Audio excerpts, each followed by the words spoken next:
6 absurd ways to break Super Mario Galaxy by forcing 2-player split screen. If Luigi being fused to Mario's body is your thing, you've come to the right place. Super Mario Galaxy is a treasure. It brought Mario to his biggest worlds to date, and the nostalgic soundtrack takes us right back to our first time exploring the vast universe in the game. Now, I'm not gonna lie, exploring space is cool and all, but doing so alone feels all the more isolating. When this game dropped in 2007, I would have done anything to take this game for a spin with a friend, other than just having them throw some starbits for me. The 2-player mode was super underwhelming, and almost not even worth playing. But fast forward to today, 13 years later, and we finally have a proper 2-player mode developed. The mastermind behind this is Mr. Brocoli, who pretty much soloed this endeavor with some help from Galaxy Master and SPG64. In this 2-player mode, you can toggle between vertical and horizontal split screen, or even share the same screen if you'd like. It honestly feels surreal playing this game with 2 players, but we'll go over some more 2-player mechanics soon. Now, if you're familiar with my channel, you should know how this is gonna go. If you're not familiar, hello, I'm SwankyBox, and I like breaking games. Today, we're going to be absolutely destroying Super Mario Galaxy by exploiting this 2-player functionality. Playing 2 players is fun by itself, but why not push it to its limits? So if breaking games is your thing, consider subscribing right now. We have a lot to cover, and I do this stuff pretty much every week. With that said, let's dive into some funny game breaks. Number 1. Killing toads in cold blood. So upon booting up the game, we of course come to the Star Festival. Mario and Luigi both load in at the same time though, so they basically fuse together into this creepy thing. Now, the way the 2-player mode works is that if the players are nearby, they basically initiate a kick and bounce off each other. This emits a blue light, but the player also has the ability to warp to the other player instantly, to bypass areas where 2-player functionality may not work. This is our ticket to game breaking, and the Star Festival is amazing for this. So both players can essentially Dragon Ball Z fight around the map by constantly warping to each other, and it makes for a pretty funny spectacle. But it's this warp that allows us to sequence break this area pretty darn bad. You may be familiar with some of the things I'll briefly touch on right here from my Frozen Toad video, so I'll power through them. Luigi actually doesn't trigger any cutscenes here, so we can walk down to the Star Festival area without the attack starting. But if we swap Mario and Luigi's positions, then we can trigger the attack but warp back to the start. The toads up top say some pretty ironic stuff since their dialogue isn't updated, but most importantly, Mario is capable of killing each frozen toad down below. It's actually quite cruel shattering these toads right in front of their friends as they break into a million pieces. The spin ability normally is not available on this map, but because of the 2-player setup, the spin ability is enabled in a place it shouldn't be. Thus, these toads and the crystals meet an untimely end. Number 2. Fusing Luigi to Mario's body. Sound weird? Yeah, it is. So as we progress to Gateway Galaxy, something becomes super apparent. The teleport function is going to allow us to break this game pretty badly, and cutscenes are perfect for this. So I suppose there are 2 types of cutscenes. Ones that are a video file that are just played, like Princess Peach's castle being ripped out, and then in-engine cutscenes that are dialogue focused. So let's take the bunnies at the start of Gateway Galaxy. Our player is frozen in place while this cutscene takes place. When a cutscene loads or dialogue is present, our character's movement is restricted, but our second player can still move, so they are free to do whatever they want. Player 1 will usually catch the bunnies even if player 2 does, and they will warp to that location. But if we try to move Luigi while he's in conversation, if he's too far away or in midair when the conversation ends, he'll be soft-locked standing in place. Furthermore, the teleport function can be abused to have him fuse with Mario's body. The results are questionable. Probably one of the weirdest Mario fever dreams. But it gets even better, because a character's orientation is locked in place when a cutscene is active. So that means their body does not respond to the circular gravity of the planet. So if we take Luigi around to the other side, it gets stranger and stranger. We can actually stick Luigi's head in a rock and just leave his body there forever. It looks like he just used his Luigi missile move and died on impact. F in the comments below for the lad we lost. Number 3. Entering the Shadow Realm.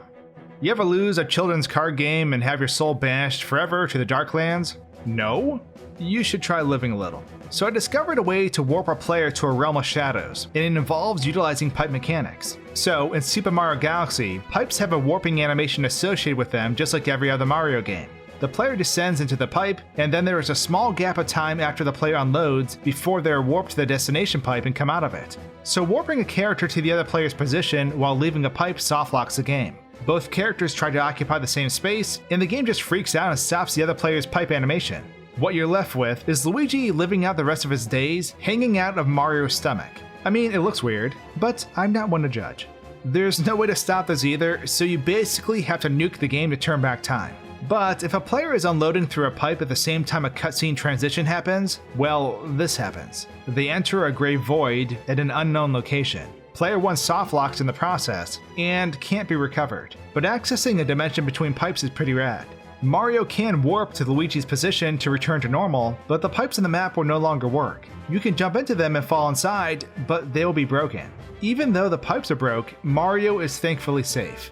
But Luigi will be forever frozen in time. Number 4. Spin Sniping. With our instant transmission abilities, it's also possible to warp to another player while spin attacking. This can be helpful because one of the players will be immune to activating cutscenes, meaning they can walk into areas that would normally cause them to start. Take Rosalina's cutscene in Gateway Galaxy. Normally, if you get anywhere near the top of this castle area, you'll be warped in front of Rosalina and she'll give you the spin ability. You then use this spin to break the crystal behind her that contains a launch star. So this is how I came up with the spin snipe. For some reason, only Mario had the spin ability at the start of the game, and Luigi didn't for me. After the cutscene, we both had it though. But I wanted to see if we could skip getting the new spin ability through Rosalina by breaking open the launch star before or during the cutscene. So if Mario spins and immediately warps, the crystals break open and then Mario instantly activates the cutscene. But unfortunately, it looks like cutscenes also freeze objects too, because the launch star that appeared just didn't work until the cutscene was over. It is interesting that you can perma-freeze launch stars sometimes by leaving their path early, and then you're basically stranded. Number 5. Pulse Star Abuse. So Super Mario Galaxy has these things called pulse stars. When you select them with your Wiimote, your character will be pulled to the star's location. In 2-player mode, this forces both characters to appear at the location of the player who initiated the pulse star. However, we can mess with this during level selection to get some funny results. If a player teleports after being teleported to another character's position with a pulse star, they will initiate a kick off the other player and will be left behind. This breaks the pulse star animation, and the level select screen now has the other player floating off to the side. Upon exiting the pulse star, one player will be stuck on top of the pulse star, perpetually falling but landing at the same time. So they can initiate jumps and land, but ground pounding lets them ground pound forever. They can cancel out of this to land again, but even the landing animations don't make sense. It's like once the animation is over, the character doesn't reset. The other player is stuck falling in the background and can't move, but we can warp them to the other player's position. The only way out of this is to enter a stage by initiating the pulse star again. Exiting the level select does nothing. So we're off to Good Day Galaxy to showcase our last few oddities. Number 6. Mario Fusion Death. So I can't end this video without showcasing a brutal death. So here we go. First up, grabbing vines and teleporting can certainly break the game. It's possible to skip past a vine's starting position and actually spin yourself into the ground, freezing your character completely. So that's a thing. When fighting the boss here, the second player has the ability to move during cutscenes, which means it's now possible to kill this boss super fast. If you think about it, while the boss is cycling through his damaged states, another player can be hitting the tail during moments in the cutscene. It's honestly pretty amazing, but not as amazing as what comes next. So when you collect a star, both Mario and Luigi begin to merge together as the screen fades to black. And it isn't super apparent what happens until you return to the observatory, because we see Luigi return by himself, but then suddenly Mario erupts from Luigi's body and overtakes his hat. This time Luigi will prevail though. Luigi's body begins to reject Mario, and you can hear Mario scream in the distance.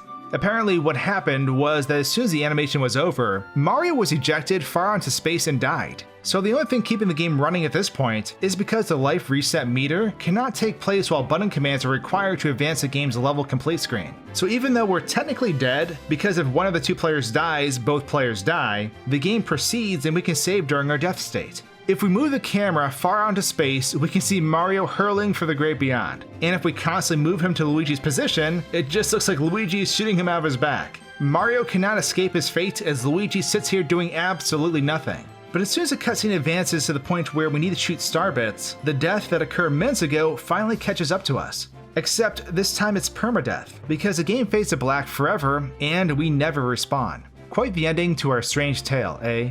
I hope you enjoyed these 6 bizarre ways to break the game, and I recommend checking out Mr. Brocoli as he was the mastermind behind this wonderful mod. If you're new here, subscribe now, and I'll see you all soon in my next video. Cheers!